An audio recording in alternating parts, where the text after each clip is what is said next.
We thank you for the workers' meeting. As we look into your word, we pray that you build us up again in Jesus' name. Amen. Help us to be the kind of pastors you want us to be in Jesus' name. Amen. Polish us up today. Amen. Move us to a higher level. Amen. Thank you because you know you've answered. Thank you, In Jesus. Jesus' mighty name, we pray. Amen. Amen. Amen. I'm sure the outlines are on the platform. You are welcome to the Pastoral Development Seminar for this month of September. As we go into the first message, you see the theme for today is the pastor after God's heart. In Jeremiah chapter 3,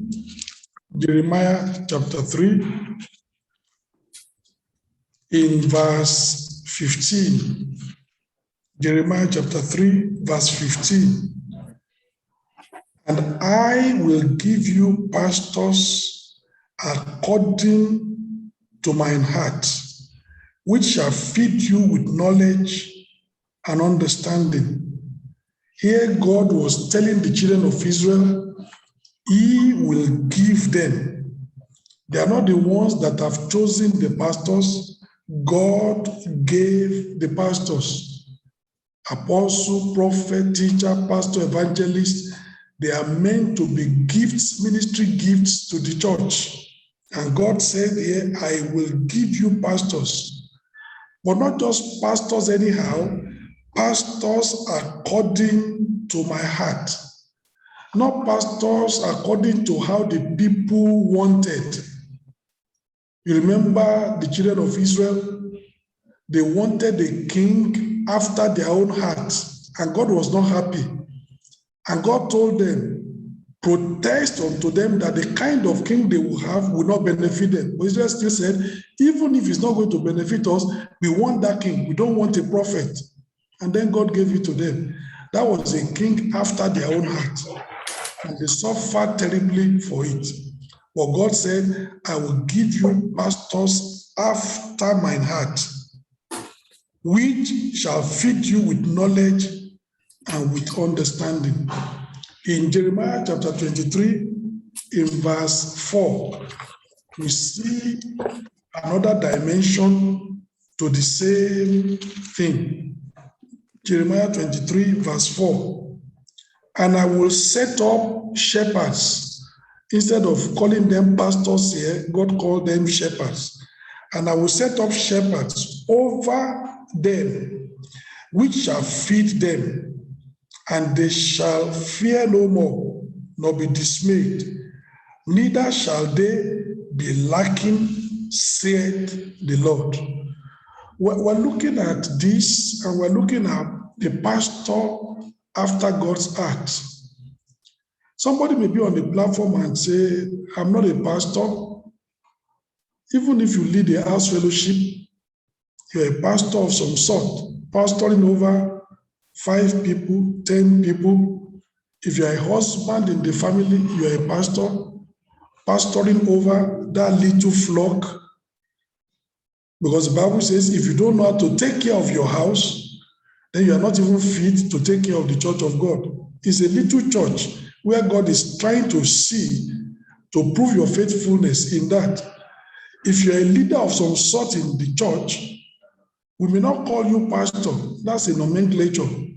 But the duty you are doing, you should be a leader after God's heart. So this message is not only for people who are pastors as per physical pastors, but it's talking about some of us are going to be pastors tomorrow. Some of us are already pastors. Some of us are in positions where really we are doing pastoral work, even though we are not called pastors.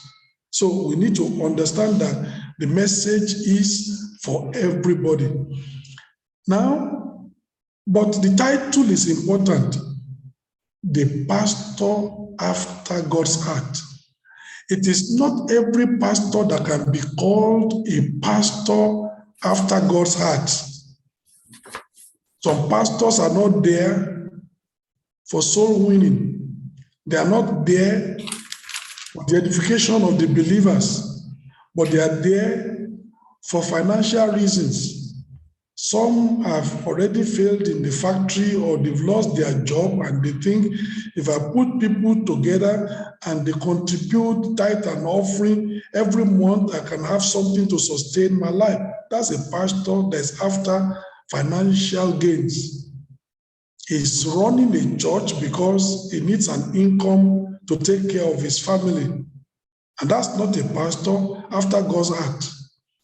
Even when a pastor is employed and the pastor is going to be paid, financial remuneration is not the first priority of a pastor after God's heart. So for such pastors that they just run the church like a business center, their God is their belly. Their glory is in their shame. And those pastors, they don't mind heavenly things. The Bible says they mind earthly things. Look at Philippians chapter 3, because you need to understand that there are pastors like that. So because they call a pastor, somebody a pastor, does not mean he's a pastor after God's heart. It may not be. He's a pastor because people call him pastor, but he's not pastor after God's heart. Philippians in chapter 3, I read verse 18. Apostle Paul was talking about some people in this passage. In fact, from verse 17, Philippians chapter 3, verse 17, brethren, be followers together of me, and mark them which walk so as ye have us for an example. Paul said, I'm an example to you. Follow me. There are other people that cannot say you should follow because they are not good examples. Verse 18, it says, for many, not a few, for many walk of whom I have told you often, and now tell you even weeping, that they are the enemies of the cross of Christ. They are in the ministry, but they're not in the ministry to expand the kingdom. They're not in the ministry to exalt the king. They're in the ministry for something else. And Paul said, even though they are in the ministry, they are the enemies of the cross of Christ, whose end is destruction, whose God is their belly. That's their focus. What we are going to eat, what we are going to drink, how we are going to pay our rent, how we will pay our children's school fees, everything financial, personal gain. Their God is their belly, and whose glory is in their shame, who mind what? Earthly Earthly things. things. But look at verse 20. But Paul said, we are not minding earthly things, for our conversation is in heaven. Whence also we look for the Savior, the Lord Jesus Christ. So, but these people, their conversation is not in heaven. They mind earthly things. But for us, our conversation is in heaven. And yet, these were people in the ministry. But Paul said they are not good examples. They are not what God wants them to be. So we need to understand that the fact that they call somebody a pastor, well, he's called a pastor. Maybe that's the name the church, that's the title the church gave him. But is he a pastor after God's heart? That's what we're after. In 1 Peter chapter 2, let's see another set of people. 1 Peter chapter 2, I think it should be 2 Peter chapter 2 from verse 10.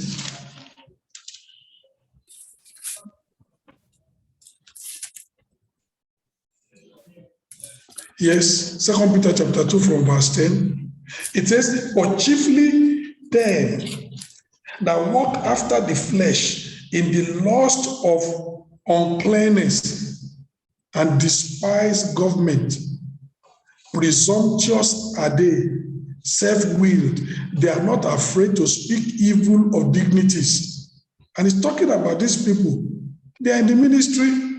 They are leaders of some sort, but they are not leaders after God's heart. And then he says, the way they speak, what they do. If we look at in verse 14, he says, having eyes full of adultery, and that cannot cease from sinning, beguiling unstable souls, and heart they have exercised with covetous practices, caused children. When you see a pastor that almost every woman in the congregation has been defiled by that pastor, and they're still calling that pastor daddy, I said they have eyes full of adultery. And they are, taking advantage of weak souls, destroying lives. They are just there because of what they can get.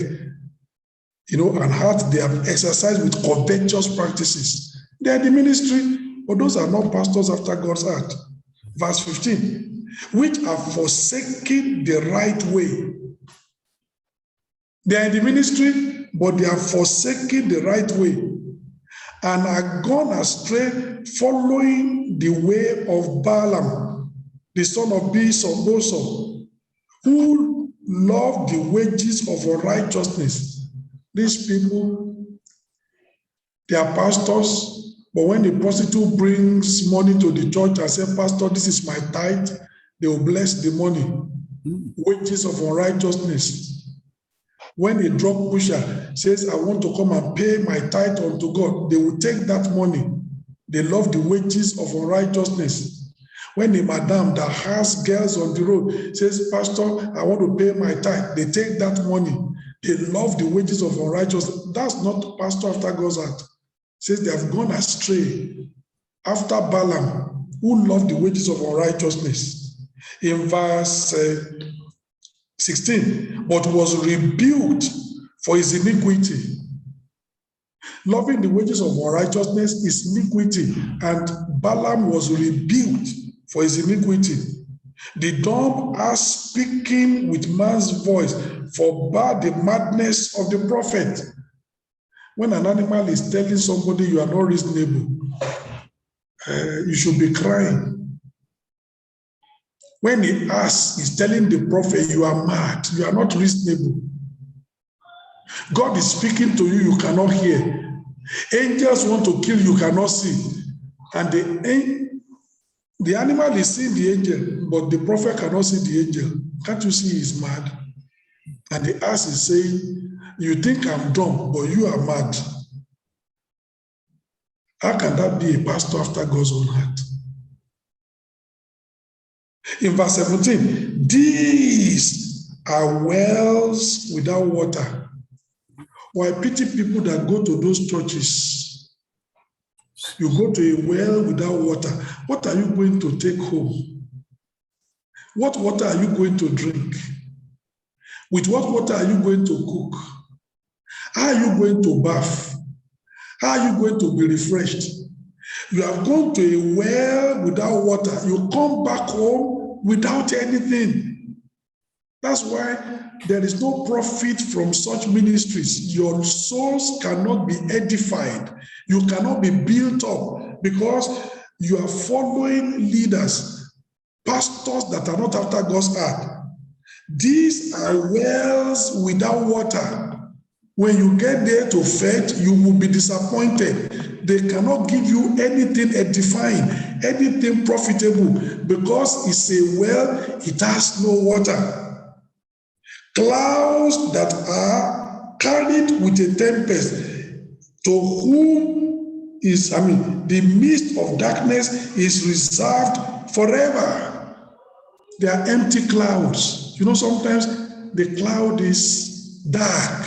And people say it's going to rain, it's going to rain. And after 2 hours, there is no rain. You know why? It was an empty cloud. There was no moisture in that cloud. It is when there's moisture in the cloud and there's precipitation, rain falls. There is no moisture in the cloud. Even though it's dark, it's not going to give any rain. It had no content. And he says, these ones, they are clouds like that, empty clouds. They are pastors with title, no value to add to anybody. They are pastors with bombastic names, but they cannot benefit your life. They are clouds that are empty, no content. Verse 18. For when they speak great swelling words of vanity, they allure through the lust of the flesh, through much wantonness, those that were clean escaped from them who live in error. So when they begin to promise what they cannot deliver, they speak great swelling words, even people who are innocent, they wrap them in and lead them astray. Verse 19, while they promise them liberty, they themselves are servants of corruption. Somebody that will lead you into liberty must have experienced that liberty. Somebody who can promise you freedom must have experienced that freedom. But the Bible says here, they are promising people liberty, but they themselves, they are in bondage. They are servants of corruption. For of whom a man is overcome, of the same is he brought in bondage. Those are ministers, but not ministers after God's heart, not pastors after God's heart. It's a different thing. In Jude, verse 10, the Bible says, but these speak evil of those things which they know not, but what they know naturally as good priests, in those things they corrupt themselves. Even the ones they know, they use it to corrupt their lives. And the ones they don't know, they talk about it as if they know. They dispense ignorance. In verse 13, it says, raging waves of the sea, foaming out their own shame, wandering stars, to which is reserved the blackness of darkness forever. What I'm trying to say is that these are leaders, these are ministers in churches, in the New Testament church. But Paul said, no, they are not examples. So follow me. And mark the people that follow us as you have us for an example. But don't follow those people. They are not good examples. They are bad eggs. They are bad examples. They are not pastors after God's heart. These people, their God is their belly. These people, their glory is in their shame. These people, they mind earthly things. But you know us, our conversation is in heaven. We are not minding earthly things. You know us, in our own case, our God is not our belly. Whether, you know what Paul said? I have learned how to abound, and I've learned how to suffer need. If there is food, we praise God. If there is no food, doesn't matter. You know what Paul said? Food for the belly for food. One day, both of them will be destroyed. But these other people, their God is their belly. That's their priority. Paul said, we are of a different category. And when you meet a pastor after God's own heart, it's in a different category.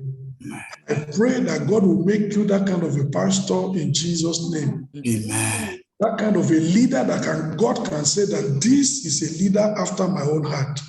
And that's the kind of leader God wants to put over his church, over his congregation. And you need to be asking yourself this afternoon, am I truly a pastor after God's heart? We have given you the title, but are you a pastor after God's heart? Can God testify and say, this is my son? This is a pastor after God's heart. So we need to understand that it is not every pastor that can be called a pastor after God's heart. Some pastors are not there for soul winning. They are not there for edification of the saints. They are there for financial reasons. And that's why how to manipulate people, collect one offering after offering after offering, and you cannot see what they are doing with the offering. Pastor is riding, a good car. The church is having problem paying the rent. The brethren, they've almost got the light of the church. There's no money to pay for the light. But pastor says, my salary is priority. Congregation doesn't have light, but his salary is priority. The people cannot pay rent, but his salary is priority. Things are not going on in the church, but he is priority. That's not a pastor after God's own heart. That's not a pastor after God's own heart. A pastor after God's own heart, you look after the welfare of the flock first. You know, it's like in a family, when you want to know a real mother. A real mother eats after all the children have eaten. And if the food is not enough, it is the mother that goes hungry. The children are fed. Am I correct? Yes, sir. But you know, there are some mothers that you ask yourself, is this one a mother? She must eat first. If there is remaining, then the children can eat. And if they are not satisfied, say, well, you'll be asking yourself that, which kind of a mother is this? Everybody, you'll be wondering. I thought that she should feed her children first, even if there's not going to be, she should be the one that is going hungry. But there are some women, they will eat first. And physically, you see that. And people will say, this one is not a mother. If food is not enough, the children will die in her care. Thank God in some of those families, food is enough. So even if she eats her own first, there will still be enough for the children. But where the food is not enough, the children will die of hunger. That's not a mother. And the same thing in the church. A pastor after God's own heart, you look after the welfare of the flock. That's your priority. God raised you up for them. We're going to be seeing it as we go on. A pastor after God's own heart. So for some people, financial reason, that's why they are there. For such pastors, their God is their belly, their glory is in their shame, and they mind earthly things. They don't mind heavenly things. The characteristics and the qualities of the pastor after God's heart are clearly specified in the scriptures, and that's what we want to look at today. And I want to be asking myself, am I a pastor after God's own heart? Am I an overseer after God's own heart? You want to be asking yourself, are you a pastor after God's own heart? Even as a husband in the family, you are a pastor in that family. Are you a pastor after God's own heart? How do you pastor your wife? How do you pastor your children? What role do you occupy? You need to be asking yourself that question. Pastor after God's own heart. In Jeremiah that we read, God said in Jeremiah chapter 3, verse 15, and I will give you pastors. Congregations don't choose pastors. God gives them pastors. Because they don't even know themselves. You may know yourself, but you don't know your brother. You don't know the next sister. But God knows everybody, and God knows the pastor, that when I put this pastor over this flock, he will be able to help every one of them. Our characters are different, our understandings are different, our perceptions are different, our visions are different, and yet God gives us a pastor that can be able to help all of us to get to where he wants us to get to. That's why it's not the congregation that chooses a pastor. God said, I will give you pastors according to my heart. Not the pastors the way you desire. Some people are looking for pastors to tell them what they want to hear. And God says, no, I can't give you that. I give you a pastor that will tell you what I want you to hear. Not a pastor that will be teaching you what you want to hear. I remember one brother that came to our church and said, Pastor, I left the other church. And why? Said, I used to preach in that other church. But anytime I preach, after the message, it's always a problem. Pastor will come to me. Do you want our church to scatter? How can you preach that kind of a message?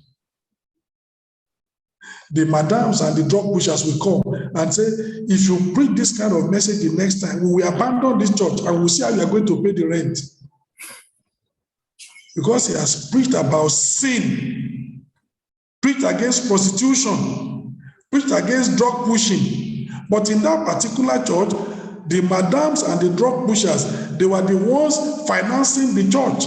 So when he preaches, those people, they get offended.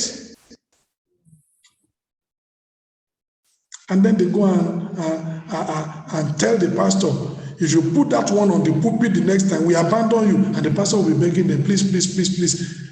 So with time, they cut him off.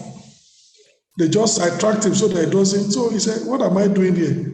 I want to give them the word of God. They cut me off and they'll be doing all this. That's why I left, pastor. And that's a church. That's a church. The people have put a pastor there they can manipulate.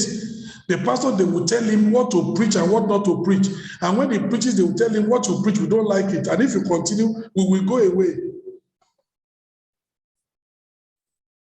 Not like Jesus. When Jesus preached, some people left and Jesus asked the rest, will you also go away? And they said, to who else shall we go? You have the word of eternal life. We are staying here. If you like, you can knock our head, but we are staying here. We are going nowhere. But these are pastors that the congregation will go to them and say, we are going. Say, please don't go now. You know, we can't pay the rent of the church if you go. We'll be begging them. You know, it's important. Those are people, they have chosen the pastor. They want to be preaching what they want to hear. That's not a pastor after God's own heart. God says, and I will give you pastors according to my heart. What will those pastors be doing? That's the question. You see the first thing, we shall feed you with knowledge and understanding. That is the first and primary calling, purpose of a pastor. Feed you with knowledge and understanding. You know, as a pastor in the church, when I come on Sunday, my primary duty is to give you a word that will build your soul. When I come on Wednesday, my primary duty is to give you the word that will feed your soul. If I come in workers' meeting like this, to give you the word, or knowledge and understanding that will feed your soul. Of course, that's not the totality of a pastor's duty, but that's the most important. If I do every other duty and I fail in this duty, I'm not a pastor after God's own heart. The first thing that is paramount in the mind of God, I failed. God says, I will give you pastors according to my heart, and the first thing they will do is to feed you with knowledge and understanding. Church, you need to challenge your pastor. If your pastor is not feeding you with knowledge and understanding, if the pastor is mounting the pulpit and telling you fables, if the pastor is giving enough time to give you knowledge and understanding, you should query that pastor that you are not doing God's will. That's the first duty. Look at chapter 23, Jeremiah chapter 23, verse 4. And I will set up shepherds over them. What will they do? We shall feed them. That's the first thing. Shepherds that feed. What's the primary duty of a shepherd? To take the sheep to the grazing field, where the sheep can eat grass and stay healthy. You say you are a shepherd. You never take the sheep to the grazing field. The sheep don't have any food to eat. Those sheep will die with time. They won't survive. That's your first duty, to feed the flock. And that's why a pastor after God's own heart, the first duty is to focus on feeding the flock. Does it really surprise you when Jesus was talking to Peter, feed my sheep, feed my lambs? Does it surprise you? Because that's the first primary duty. Healing is good. It's not the first duty. Peter performed a lot of miracles and healed people, but Jesus, when he was commissioning him in John chapter 21, he didn't say to him, Peter, heal my people. He said, feed my lambs, feed my sheep. That's the first duty. Healing will take place, yes. We will take care of the body, yes. But the soul must be fed. Primary duty. Primary duty. So the primary duty of a pastor is to feed the flock of God that is under his care. And it is our wisdom if we focus on this priority. Pastor, as you are hearing me this evening, that's your priority, to feed the flock of God. Let your sermons be enriching. Let any time you come to the pulpit, people's souls are fed. People, they are enriched. They understand. They are fed with knowledge and understanding of the word of God. That's why you are there. Spend time to study the word. Spend time to pray for insight. Tell God to give you unction for you to function. Very, very important. This is the first and primary duty, feeding the flock of God. If we do every other thing and we fail in this particular thing, we have failed in all. That's why as a pastor, I concentrate more on this. Of course, I do other things. We have to renovate buildings. We have to do this one. We have to do this one. But if I concentrate on renovating buildings and and I cannot feed the people, I failed in my first assignment. This is the first assignment. This is the first assignment.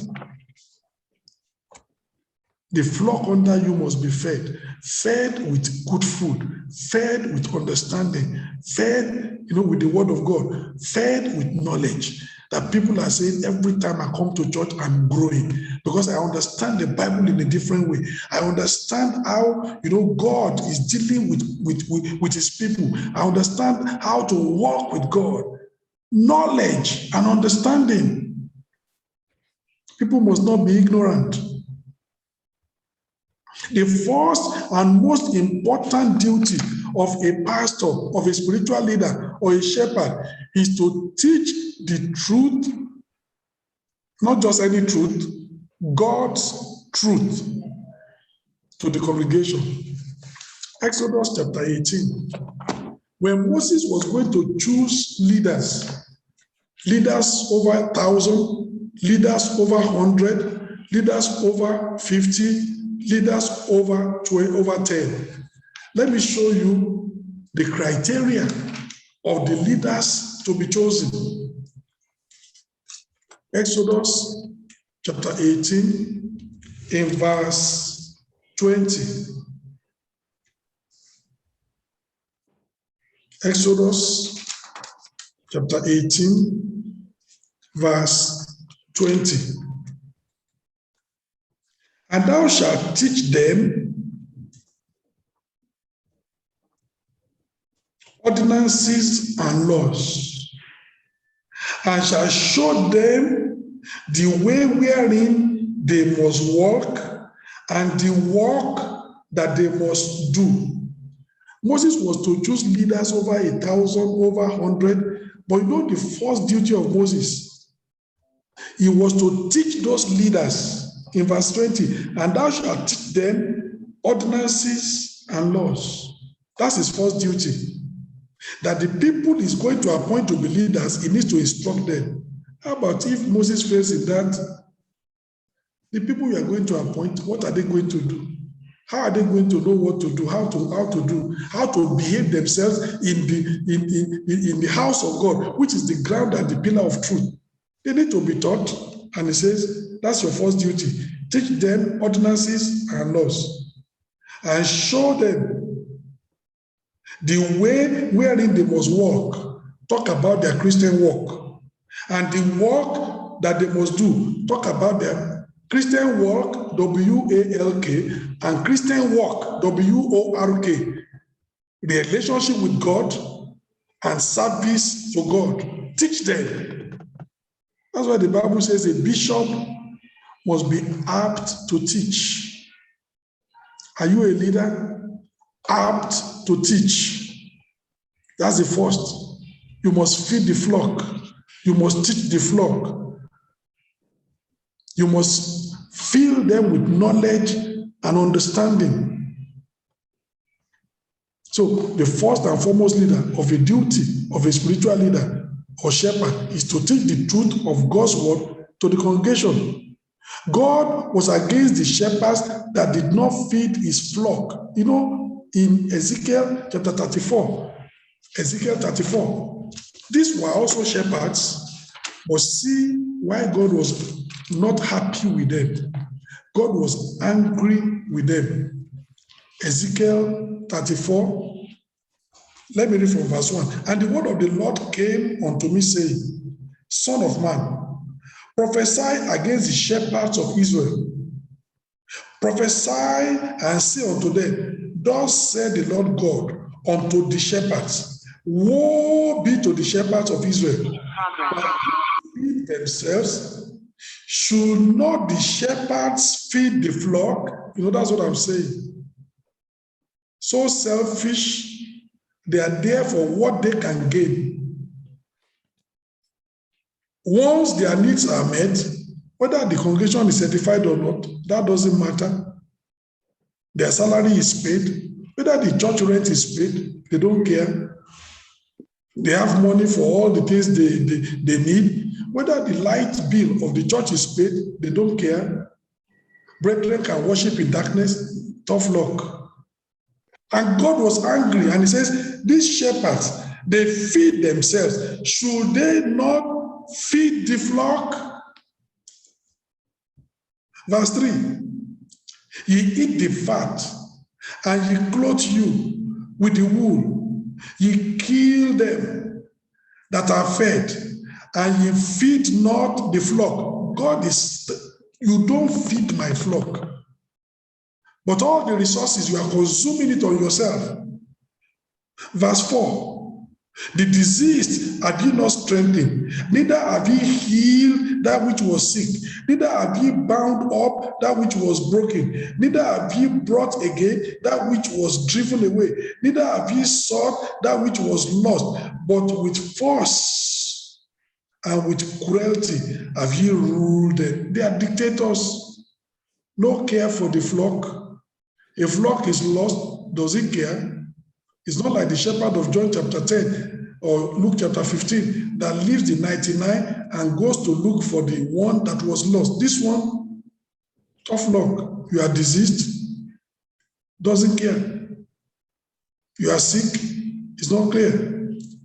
You are lost, it's not bothered. You have not been fed, who cares? They are not shepherds after God's heart. Verse 5. And they were scattered because there is no shepherd. And they became meat to all the beasts of the field when they were scattered. It's not that there were no shepherds. There were actually shepherds, but shepherds that don't care. When the shepherd does not care, it's as if there is no shepherd. Somebody has a mother. The mother doesn't want to know whether you sleep, whether you wake up, whether you go to school, whether you eat. It's as good as having no mother. Because if you don't have mother, that's all the things also that will not be done to you. Now that you have a mother and it's not done, it's as if you have no mother. So there were shepherds here, but God says there were no shepherds. But actually, there were shepherds, but the situation is as if there is no shepherd because there is no care. But verse 6, my sheep wander through all the mountains and upon every high hill. Yea, my flock was scattered upon all the face of the earth, and none did search or seek after them. Therefore, ye shepherds, hear the word of the Lord. Like I told you, there were shepherds, but the situation was as if there was no shepherd, because the shepherds couldn't be bothered. Those were not shepherds after God's heart. God hated that kind of a thing. And when you find a pastor like that, doesn't care about the welfare of the people, somebody has not been in church for 2 months, doesn't care, no phone call, no visitation, no inquiry, we've not seen you in church, hope there is nothing. Oh, the person may say, well, I traveled, all right. When are you coming back? But we've not seen him in church. We don't know whether he traveled. We don't know whether he's in the hospital. No care, no. That's not the shepherd after God's heart. But God will make us shepherds after God's own heart in Jesus' name. John chapter 21. This is the first and primary duty. Leader of the pastor after God's own heart. John 21, from verse 15. So when they had dined, Jesus said to Simon Peter, Simon, son of Jonas, lovest thou me more than this? He said unto him, Yea, Lord, thou knowest that I love thee. He said unto him, Feed my lambs. He said unto him again the second time, Simon, son of Jonas, lovest thou me? He said unto him, Yea, Lord, thou knowest that I love thee. He said unto him, Feed my sheep. He said unto him the third time, Simon, son of Jonas, lovest thou me? Peter was grieved because he said unto him the third time, lovest thou me? And he said unto him, Lord, thou knowest all things. Thou knowest that I love thee. He said unto him, Feed my sheep. Feed my lambs, feed my sheep, feed my sheep. Peter was an apostle, but that was the primary duty. Teaching. Teaching. Do you now know when the church grew and things were becoming difficult and people were complaining because administration was a bit cumbersome, people's needs were not being met? Let me show you. Peter was focused. My brethren, let us be focused. If we need to delegate other duties so that other people can help us in doing those duties that are still essential, but let us focus on what is most important. Acts chapter 6. See what the apostles said. Let me read to you from verse 1 so that you will understand. And in those days, when the number of the disciples was multiplied, there arose a murmuring of the Grecians against the Hebrews because their widows were neglected in the daily ministration. You know, poor congregation, they had to distribute food, distribute clothes, distribute, things. And some people, the distribution was not going on well. So people began murmuring. And then they came to the apostles. But what did the apostles do? The apostles would now be busy distributing gari and rice and co. And it needs to be done. Verse 2. Then the 12, the apostles, called the multitude of the disciples unto them and said, It is not reason that we should leave the word of God and serve tables. Say, the primary duty for us is to preach the word of God. We are not saying this is not important. It is not reasonable. It is not profitable for us to leave the word of God and to serve tables. Verse 3, wherefore, brethren, look ye out among you 7 men of honest report, full of the Holy Ghost and wisdom, that we may appoint over this business. Say, well, we're going to delegate that duty to people that can effectively administrate and organize it. We know it has to be done, but we cannot do that. There's a primary duty we need to focus on. Verse 4, but we will give ourselves continually to prayer and to what? The ministry of the word. The ministry of the word. Peter was remembering, Jesus said, feed my lambs, feed my sheep, feed my sheep. That he didn't say that's the whole job, but that's the first job. And Peter said, let me concentrate on the first job. All the other ones are more important. There are other people that have the gift of administration and organization that can do that. Let's choose 7 men. Let's see, out of this, people we appoint on that. That's important. They concentrated on the preaching of the word, giving knowledge and understanding unto the people. They knew that this is our primary calling. Apostles after God's heart, pastors after God's heart, and they never shifted their focus. I pray we will not shift our focus. Amen. Very important. Christ's singular command to Peter, the apostle, was feed my sheep and feed my lambs. The apostles emphasized this primary task of the pastors. They said that's what Jesus gave us. We will do so. Acts chapter 20. Acts chapter 20, verse 28. This is New Testament. Acts chapter 20, verse 28. Take heed therefore unto yourselves and to all the flock over the which the Holy Ghost has made you overseers. God has made you an overseer over that flock. And what is your first and primary assignment? To feed the church of God, which he had purchased with his own blood. That's the first task, to feed the church of God, which he has purchased with his own blood.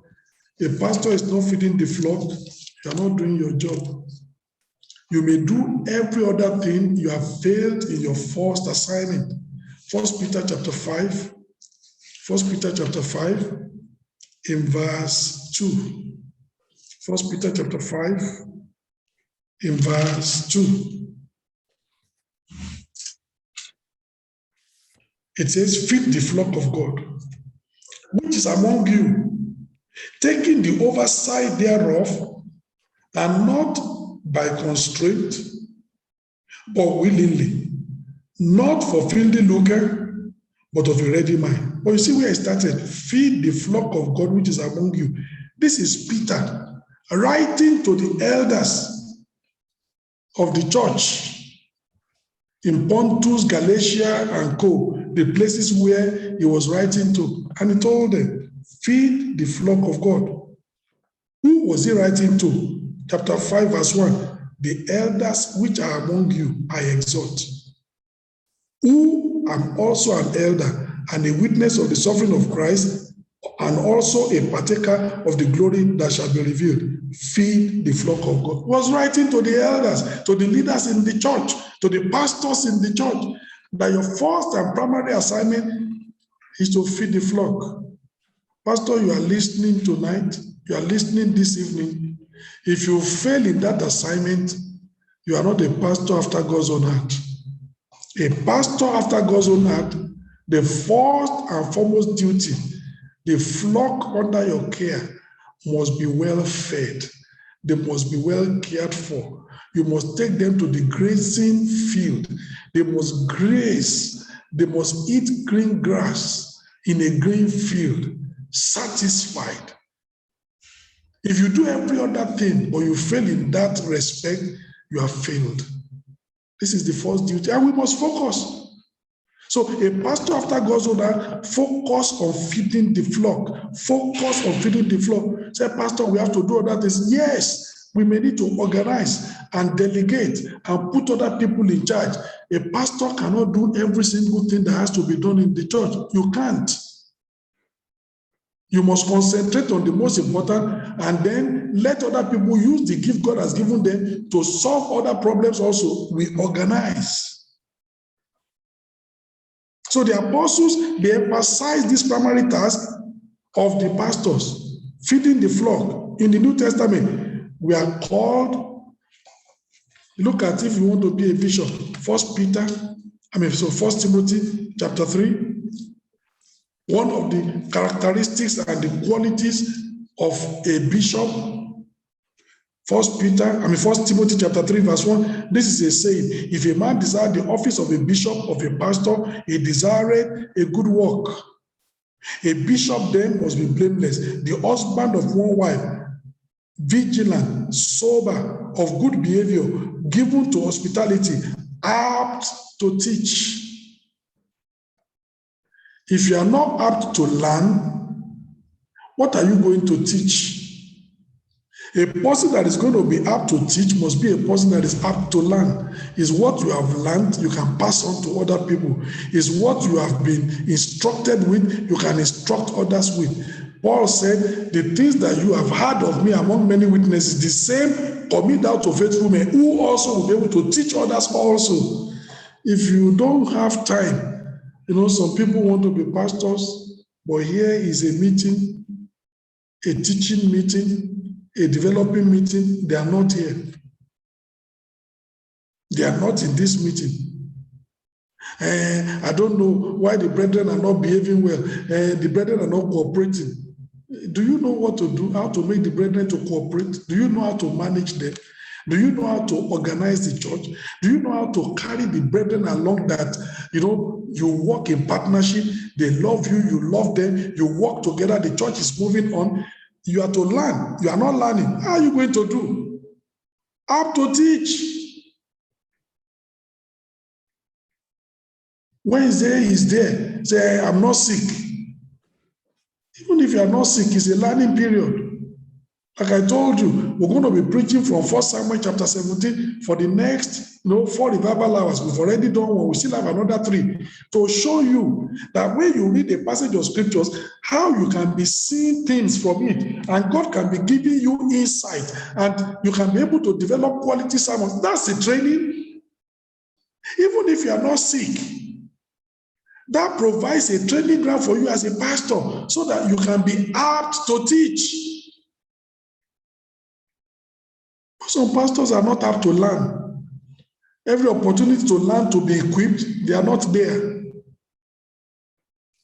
And then when it's now opportunity for you to teach people, the teaching is so watery, the teaching is not coordinated, and brethren are complaining. I will say, Pastor, I don't know why the brethren are always complaining. And say, Pastor, you need to talk to them. I'm their pastor. Respect is earned. If you do your job, people will respect you. If as a pastor you deliver, people will know that this pastor knows what he's doing. But when you don't do your job, they will despise you.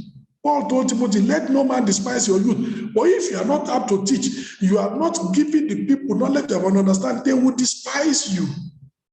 And nobody can do anything about that. We need to understand this. Apt to teach. That's one of the qualifications of a pastor. The question I want to ask you, when an hungry sheep goes to the desert to find pasture, will it be fed? Answer me. An hungry sheep goes to the desert to look for food. No. What grows in the desert? Nothing. Nothing. What food will he find? Nothing. That sheep will return back home hungry. Maybe he will faint and die on the way.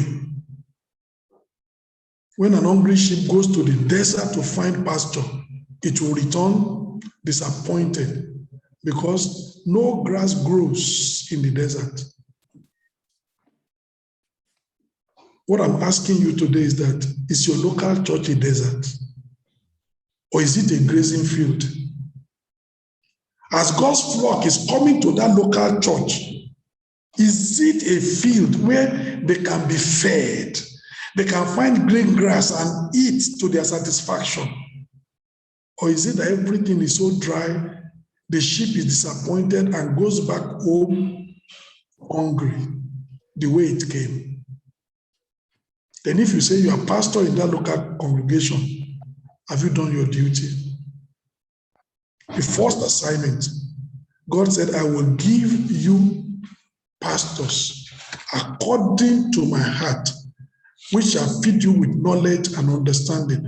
I pray that as a pastor, you will take this as a primary responsibility, that the primary responsibility I have for my flock is to feed them with knowledge and understanding. When they come in revival hour, they are fed. They come on Sunday worship, they are fed. During the study scriptures, they are fed. In answering the study scripture questions, their doubts are cleared. Their confusion is taken away. Everything is made plain. They understand the Bible like the back of their hands. Everything is so clear. That's our responsibility. The first and foremost duty of a pastor after God's heart, to focus on feeding the flock. Some pastors focus on music, focus on entertaining the people. Say, let's just keep the people happy so that they can keep on coming. That's not God's purpose. God's purpose is for you to feed them with knowledge and understanding. Some churches, they can have, if you go there, they can have worship for 1.5 hours, and then they'll have sermon for 15 minutes. That's not God's will. And people say, oh, we danced today, we sang today, the Holy Ghost moved, and they go back home in ignorance. you will realize that when the devil comes against you, it is not singing, it is written. That's what you need to defeat the devil. The promises need to come out. The word needs to come out against the devil. But the word you have not learned, what are you going to use? Singing will fail you at that time. Of course, singing is part of worship, but put everything in proportion. The word of God is more important. God did not give the pastor. You can be a pastor and not have a choir in your church. You can, it's okay. When a pastor that has a wonderful choir, the worship department is very good, and the pastor is not teaching. He's a failed pastor. But a pastor that is teaching, even if there is no music, God says, yes, this is a pastor after God's heart. We can develop the music, as we go on. But that's not the priority. I pray God will make us all pastors after God's heart in Jesus' name. Amen. Can I hear your amen? Amen. The next thing is fanning the faith of the flock. These are days and times when the devil is pouring cold water on people's faith. The devil is killing the fire of devotion and the fire of faith in the lives of people and giving them counterfeit to exhibit. And part of the duty of the pastor is to fan the faith of the flock, to make sure it doesn't go down. That's why we come on Wednesday every time. We try to fan your faith, and we look at the message of faith from different angles, try to fire you up, because God wants us to do that. That's why Jude said, but ye beloved, building up yourselves on your most holy faith, praying in the Holy Ghost. God wants each believer to build up himself in his most holy faith, praying in the Holy Ghost. The pastor is to perfect the faith. Paul said, I want to come to you that I might perfect that which is lacking in your faith. That's the duty of a pastor. You want to perfect that which is lacking in the faith of the brethren. Maybe they are not manifesting faith the way they ought to manifest because their knowledge of that faith is not sufficient or is not appropriate. You come with that appropriate knowledge so that they can manifest faith in the proper way. Fanning the faith of the flock. It is those that have built their faith that will have the capacity to honestly contend for the faith once delivered unto the saints. If you are going to contend for the faith once delivered unto the saints, how can you do when you have not been built up? Your faith has not been built up. Your resolve has not been built up. Your conviction has not been built up. You can't contend for any faith. That's why the pastor must fan the faith of the brethren so that they now can contend for the faith once delivered unto the saints. The opposite of faith is fear. When the faith of the flock is developed, fear will dissipate, fear will disappear. Show me a flock that the pastor is developing the faith of the brethren. The brethren will be fearless, the brethren will be bold, the brethren will be courageous. The brethren will be confident. The brethren can tackle any challenge. The brethren, they are not fearful of Satan, not fearful of circumstances. Their confidence of faith is so high. They can do and undo. And that's what the pastor is for, to build up the brethren so that they're like, giants in the Lord. So that fear disappears. Fear dissolves, fear dissipates from the environment. The pastor after God's heart is expected to do the job until fear disappears from the congregation. Say, is that so? Look at Jeremiah chapter 23. Let's see. Jeremiah 23, our text for today. Jeremiah 23. Let's see what God says there in verse 4.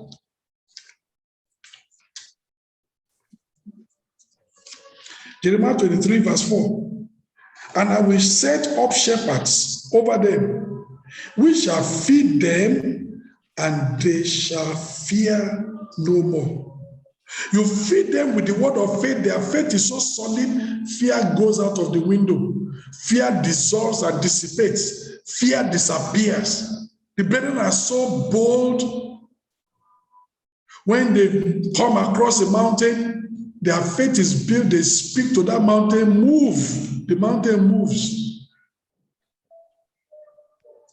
That they shall no more fear, nor be dismayed. You remember what we said on Wednesday? The children of Israel. When Goliath spoke, the Bible says they were dismayed and greatly afraid. I read this passage. And I will set up shepherds over them, which shall feed them, and they shall fear no more, nor be dismayed. You see those two words again? Fear and dismay. The shepherd is to prepare the flock to the point that they cannot fear, they cannot be dismayed. No matter the situation, no matter the circumstance, they are so bold like lion. They are so confident and courageous. They can face whatever situation. They are ready and they are up to the task. We should so do it to that point. You find the faith of the brethren. You find the faith of the flock to the point that fear disappears, fear dissolves, fear dissipates. And they will no more, they will not be dismayed. Neither shall they be lacking, said the Lord. That's the purpose. That's the purpose, my brother. If fear is still dominating our congregation, the question is, have we done our job? See, brethren are coming to church. Pastor, I don't know, one witch is running after me. One wizard said I will see him. And cannot tell that wizard that you said you will see me. The day you see me, you die. Don't try it. They're not bold enough. They don't understand who they are in Christ. Witches will be terrorizing them. Herbalists will be terrorizing them. Wizards are mesmerizing them. And then small spirits will be coming and saying, you will see me. And then you'll be urinating on yourself.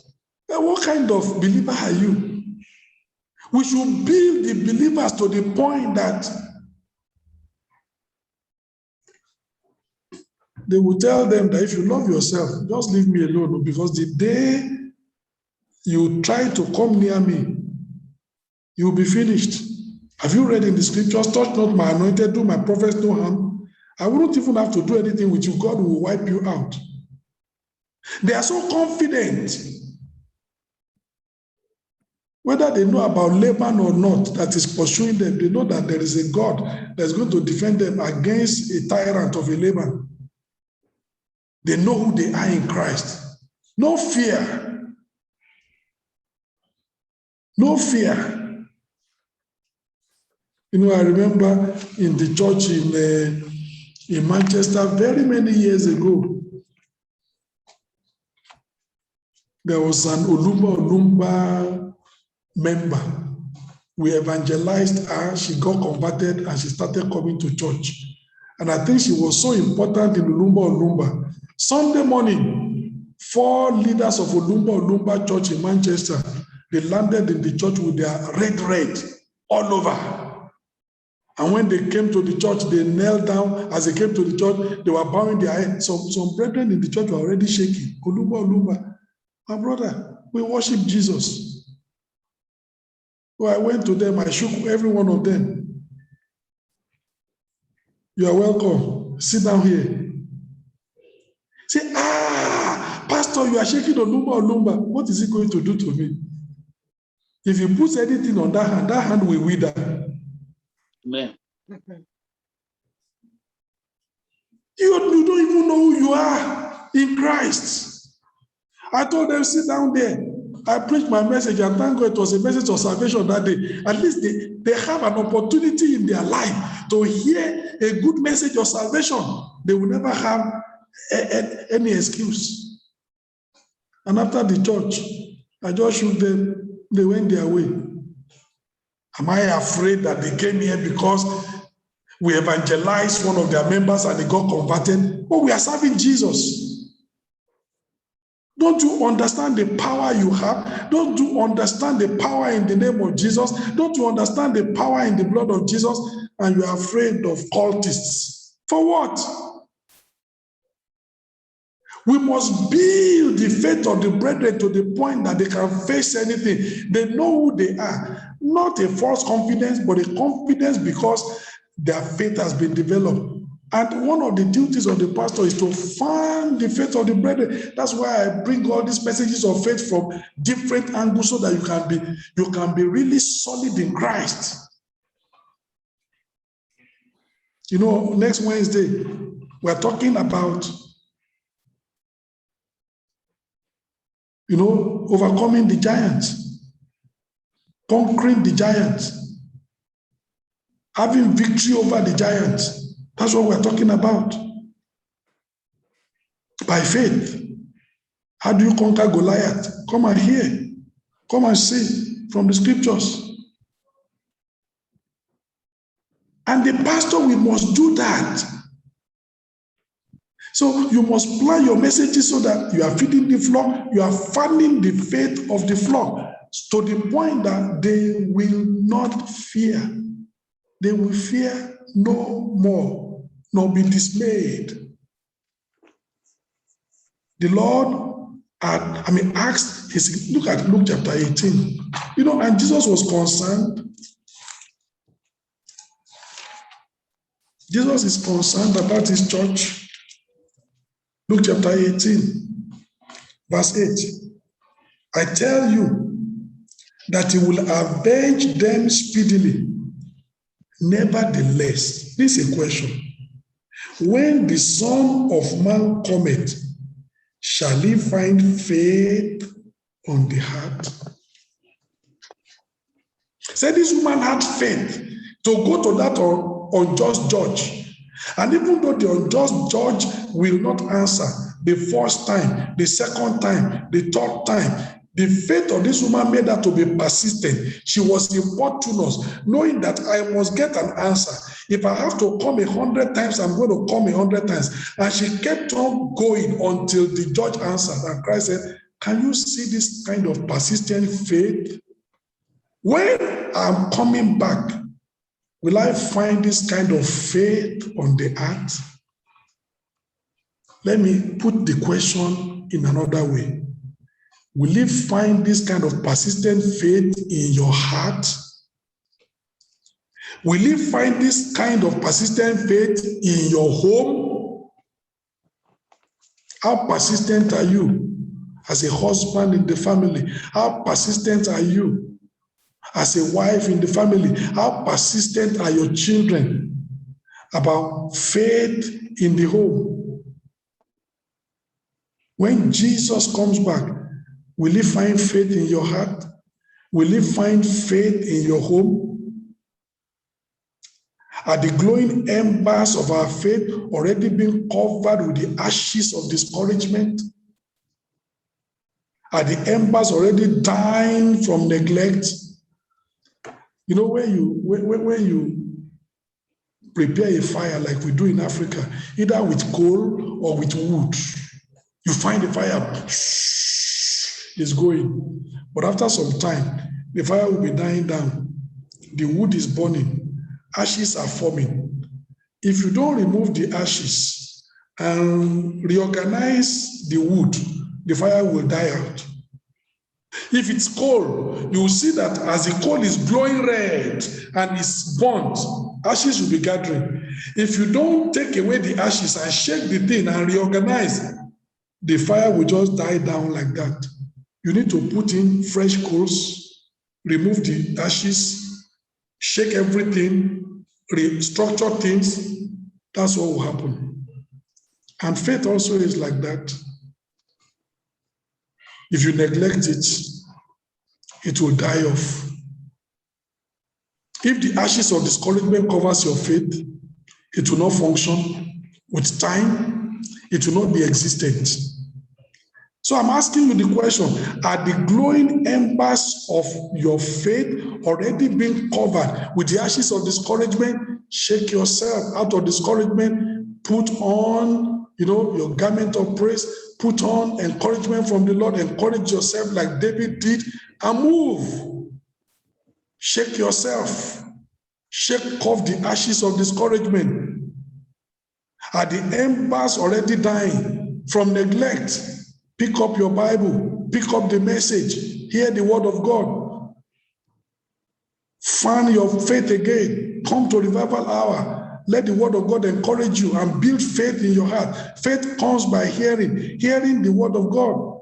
So, number one, the pastor must focus on feeding the flock. Number two, the pastor must focus on fanning the faith of the brethren.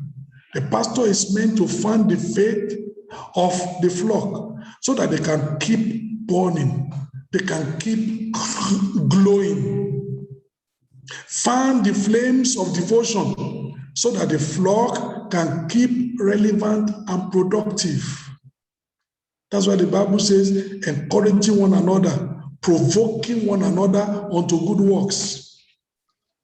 The pastor is meant to perfect that which is lacking in the faith of the flock. 1 Thessalonians chapter 3 in verse 10. And as a pastor, that's what you need to do. That's what you need to do. Where the brethren are not understanding the word of God the way they ought to understand it, then you bring that understanding to them in a proper way. You see, take for example, can you look up? There was a day I was in a place and a particular sister was claiming a passage of scripture. What she was claiming was right, but the passage of scripture she was using was wrong because of a wrong understanding of the scriptures. And it was a passage in the Bible that says, the memory of the just is blessed. And this sister was taking that passage to be her personal memory. She was somebody who always forgets. And it says, God, the Bible says the memory of the just is blessed. But that's not what that passage is saying. What that passage was saying is that when a righteous man dies, every time people remember, this brother used to live, we thank God for that life. We thank God for the impact. That's the memory of the just is blessed, not your personal memory. What she was asking from God was right. The scripture she was using was wrong. Then as a pastor, you perfect that and say, sister, your request is normal, but the scriptural base that you are using is wrong. The Bible says, if anybody lacks wisdom, let him ask God. That deals with your memory. That deals with your brain. Not this passage. This passage is dealing with remembering those who used to be believers, but who are now, they've passed away. So anytime we remember them, their memory brings us pleasure. Their memory brings us encouragement. We thank God when this brother was alive, he impacted many lives. That's what the Bible is saying. Look at 1 Thessalonians chapter 3, verse 10. And the pastor must be doing that every time. Many times, brethren, we misquote scriptures. We don't need to crucify them. We perfect that which concerns their faith. We correct them and say, that's not what that passage is saying. This is what it's saying. So that they will not be applying a wrong passage to something else. 1 Thessalonians chapter 3, in verse 10.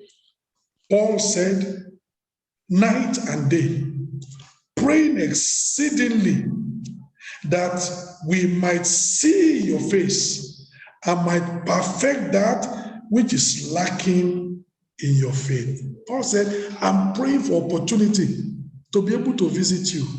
And when I visit you, I'll be able to restructure, I'll be able to correct, I'll be able to add the things that are lacking in your faith, I'll be able to add it unto you. That's the job of a pastor, perfecting the faith of the brethren, perfecting what is lacking in the faith of the brethren. A pastor is meant to impart unto them spiritual gifts. Romans chapter 1, verse 11.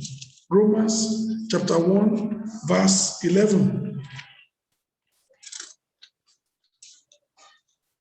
The apostle said, for I long to see you, I want to come and visit you physically, not just write epistles. I long to see you, that I might impart unto you some spiritual gifts, to the end it may be established. You can see that. I want to visit you. And when I visit you, I'm going to leave some blessing unto you. No, Paul said, when I visit you, I will come in the fullness of the blessing of Calvary. I have things to deposit in your life. The blessings of Calvary. That's Romans chapter 15. That's important. That the pastor is meant to impart unto them spiritual gifts, to encourage the flock towards spiritual maturity. Paul was telling the Hebrew Christians and said that I'm very, very disappointed in you. The time you ought to be teaching other people, you still need somebody to be teaching you. You are not maturing. You are still staying with the feeding bottle when I expect you to be eating solid food. I'm calling out to tell them that, brethren, let us leave all this. Let's move on to maturity. And every time we must tell the brethren, we must encourage the brethren, move on to maturity. Don't be a church member for life. You move on, you mature. One time, house fellowship leader. Another time, you become a Sunday scripture leader. Another time, you become a pastor. We must move on to maturity. Move on in your understanding of the word of God. Move on in your service unto the Lord. Quality service, spiritual service that is so solid. Very, very important. So this is the job of the pastor. So our job, I was discussing with somebody, and some people don't understand what the job of a pastor is fully. When you read Matthew chapter 13, a sower went forth to sow. And he brought forth 30-fold, 60-fold, and 100-fold. That passage is heavy. You know what 30-fold is? If you achieve a proper 30-fold, even in a lifetime of ministry, you've done much for the kingdom of God. Somebody says, what do you mean? He's not talking about 30 converts. Do you realize that every one of those 30 that was harvested have the same reproductive capability as the original seed that was planted? Do you understand me? Yes. Yes, sir. If by God's grace in ministry, I achieve 30-fold, God is saying I've reproduced 30 people just like myself. My own, at the level of my own understanding, at the level of my own operation, at the level of my own service unto God. That's 30-fold. That will take a lifetime. You understand? Yes, sir. So when he now says 60-fold and 100-fold, you know that your job as a pastor is heavy. To reproduce 30 pastors that can do it exactly like I will do, that's going to take a lifetime. It's a heavy job. Not just 30 converts. No. Say, I have 30 converts. We thank God. You are coming up, but you are not even near to what God wants. Because each of those 30, they are not inferior to the original seed that was planted. They can reproduce just like that. They can function just like that original seed. If they are planted also, they can reproduce 30-fold. Our job is heavy. Our job is heavy. That's why training, constant training, constant training, constant training, constant encouragement, constant fanning of the flames, so that your faith can be solid, your faith can be, can be dynamic. And I pray that the Lord Himself will help us in Jesus' name. This is to waken us up. Every single pastor in every location, in the north, in the south, in the west, in the east, everywhere, we can arise to our responsibility. Brethren should not be complaining. You must discharge your duty. Feed the flock of God. Focus on feeding the flock. But after that, fan the faith of the flock. Make sure nobody is sleeping. They are dynamic for the Lord. They are on fire for God. No fear. You should do your job to the point that they will not fear nor be dismayed. They can be confident like David. Let no man have fear because of him. Thy servant will go and face this Goliath. Bold and courageous. They should be like Caleb and Joshua. We are well able to go up and take the country. Don't worry. Confident. Dynamic, buoyant faith. Jesus asked, when I come, will I find the faith like the persistent faith of this woman on earth? Will you find it in your heart? Will you find it in your home? Will you find it in your local church? Will you find it in your ministry? Let's rise up and pray. Let's tell the Lord to help us. The pastor after God's own heart. Tell God you want to be this kind of pastor. Pastor after God's own heart. Not just a pastor with a title, but a pastor that can add value. Not just a pastor, everybody respects you because they gave you that title, but a pastor that, you are really adding value. You are really doing what God wants you to do. Very, very important. My brethren, let's pray that God will make us pastors like this. Pastors after God's heart. Pastors that can impact the church, pastors that can fan the flame of the brethren, of the faith of the brethren, pastors that are focused on feeding the flock with knowledge and understanding, that people can really understand the scriptures. Everything is clarified. No line upon line, precept upon precept. We break down every single thing. Our people are not ignorant, but they are knowledgeable.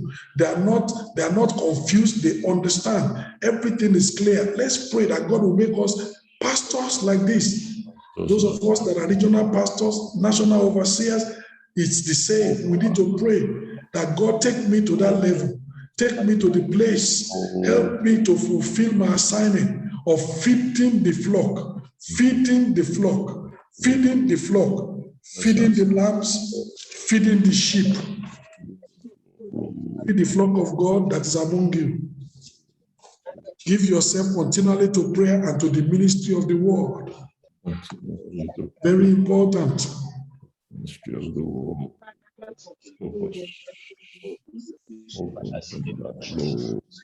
My God,